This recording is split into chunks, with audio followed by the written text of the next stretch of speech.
Halo semuanya, selamat datang di VLU Studio. Kembali lagi bersama saya, Vera Lois.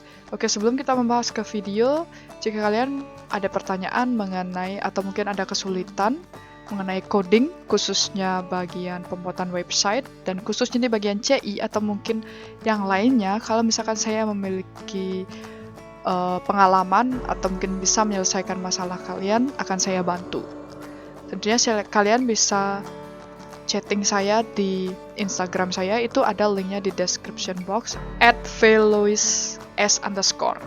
Itu kalian bisa tanya di sana karena banyak juga dari viewer saya yang sudah menanyakan hal-hal atau kesulitan mereka di Instagram saya. Kalau saya bisa bantu, tentu saya akan bantu. Oke, kali ini saya akan menceritakan mengenai pengalaman saya, yaitu tentang primary key di dalam sebuah tabel. Jadi buat yang belum tahu primary key itu apa, primary key itu adalah identitas dari data yang ada di dalam tabel. Kenapa dia sebagai identitas? Karena dia bersifat unik atau tidak boleh sama. Jadi kalau misalkan dia tidak boleh sama atau unik, otomatis kalau misalkan ini ya, saya di sini buat tabel user yang dimana primary key-nya adalah ID user. Ya, misalkan nih ya, ID user 1 atau primary key 1, ya otomatis si yang punya ini adalah si Verania. Kalau misalkan dia Louis, berarti dia primary key-nya adalah 2. Jadi ya kalau misalkan ID usernya 2, ya udah Louis yang punya, berarti itu adalah identitasnya.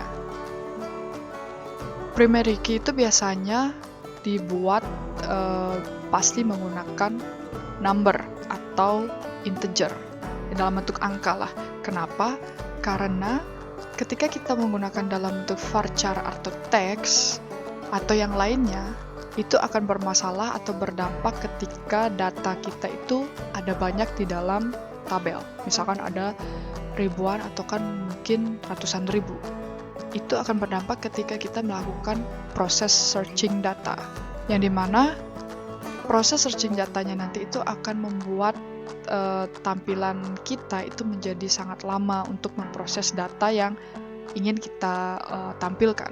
Jadi, oke, di sini saya akan berbagi satu informasi lagi, yang dimana primary key itu saya sarankan untuk kalian membuat auto increment di dalam settingnya. Jadi ini ya, auto increment ini ya, auto increment. Jadi ini integer PK atau primary key, kemudian dia auto increment. Nah, kenapa? Jadi sini saya akan membagikan 3 alasan kenapa sih primary key itu harus auto increment. Ikuti terus video ini.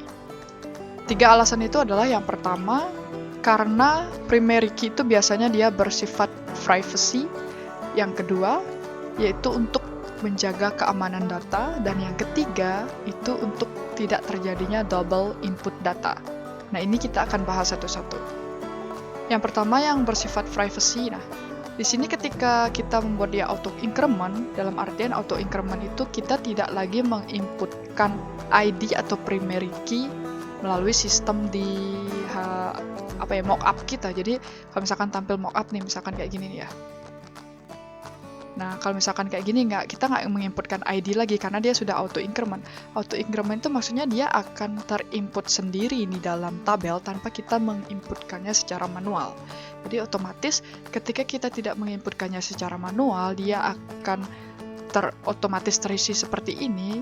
Jadi otomatis dia akan lebih privacy karena dia sudah terinput secara otomatis tanpa kita menginputkannya secara manual. Yang kedua yaitu untuk menjaga keamanan data. Nah, karena di sini sudah terinput secara otomatis ya di dalam sistem tanpa kita menginputkannya secara manual, berarti nggak semua orang tahu mengenai si primary key ini. Berapa sih si Louis ini, berapa sih primary key-nya? Karena biasanya primary key itu digunakan untuk proses yang lainnya. Bahkan nih, update data, where-nya dia pasti menggunakan primary key. Kenapa? Karena primary key-nya unik. Kemudian untuk delete juga dia where-nya pasti menggunakan primary key-nya. Kemudian untuk inner join dia pasti menggunakan primary key-nya sebagai foreign key di tabel lain. Nah, di sini saya akan contohkan untuk tingkat keamanannya itu ya. Jadi misalkan ini ada data user, yang dimana sebenarnya kalau misalkan kita menggunakan auto increment di dalam primary key-nya, ID-nya itu kita pakaikan auto increment, otomatis kita nggak tahu dong ada si user ini berapa sih ID-nya atau primary key-nya. Tetapi ketika kita inputkan secara manual, tentu kita tahu dong, misalkan ini Verania ternyata ID-nya ID 1, dan Louis ID-nya ID 2, kemudian Cynthia ID-nya ID 3. Nah, ini akan berdampak pada proses update data atau hak akses. Jadi misalkan saya sebagai user mau melakukan update di si Verania ini, update data si Verania ini, tetapi sebenarnya saya tidak memiliki hak akses untuk melakukan update data. Tetapi sedangkan saya tahu berapa ID-nya si Verania ini, dan saya tahu link untuk update-nya, untuk update data, tentu saya bisa mengupdate-nya tanpa sebuah tombol sekalipun. Jadi misalnya ya, jadi link update itu seperti ini ya. Ini contohnya satu ya, bentar. Back. Jadi saya klik, ini ada action untuk update data. Nah, ketika ini kan untuk link untuk menampilkan list data.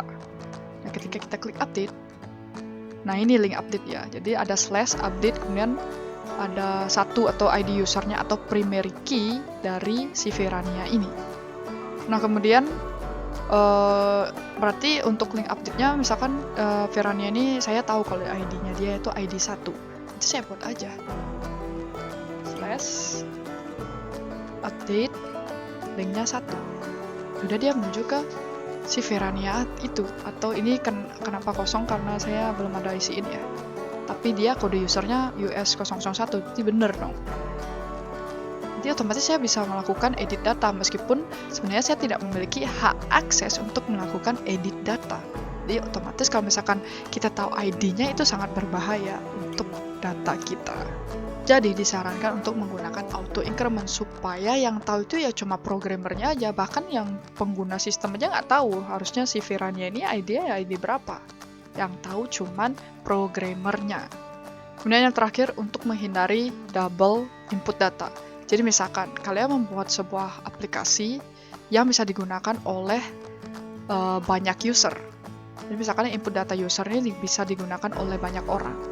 Nah, kemudian ketika kita menginputkan secara manual, misalkan kita mau menambahkan tambah data untuk user 1, kemudian di lain tempat ada yang mau menginputkan data lagi.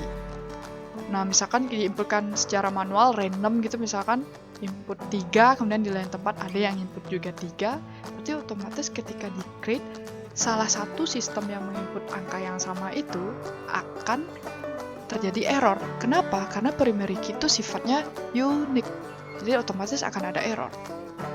Jadi untuk menghindari input data atau double input data yang sama atau primary key yang sama ke dalam database. Kemudian meskipun dengan cara seperti ini tetap terlihat ya ID-nya ini ID berapa gitu ya.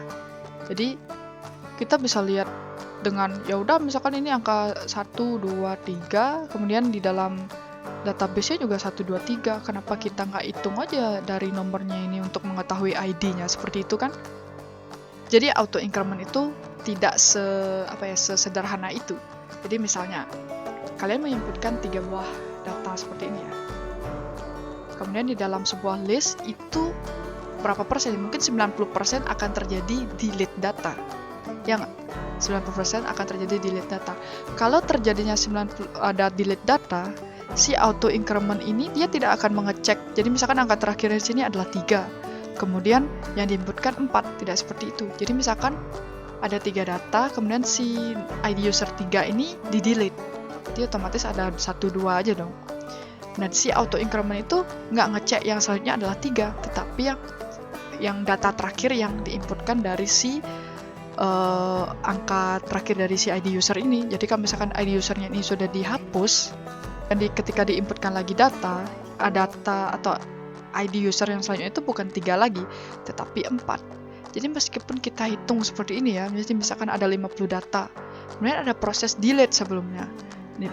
Jadi ketika kita bawa ke data yang di bawah, kita ingin melakukan edit data, update data yang ada di bawah, kemudian misalkan di nomor 33, nomor 33 itu ID-nya belum tentu 33, karena telah terjadi proses delete data sebelumnya.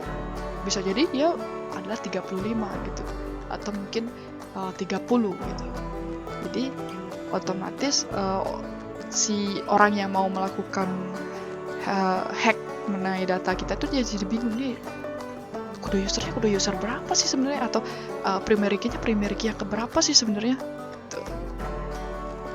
Baik, itu dia tadi sedikit penjelasan dari saya mengenai primary key yang saya sarankan auto increment settingannya di dalam database.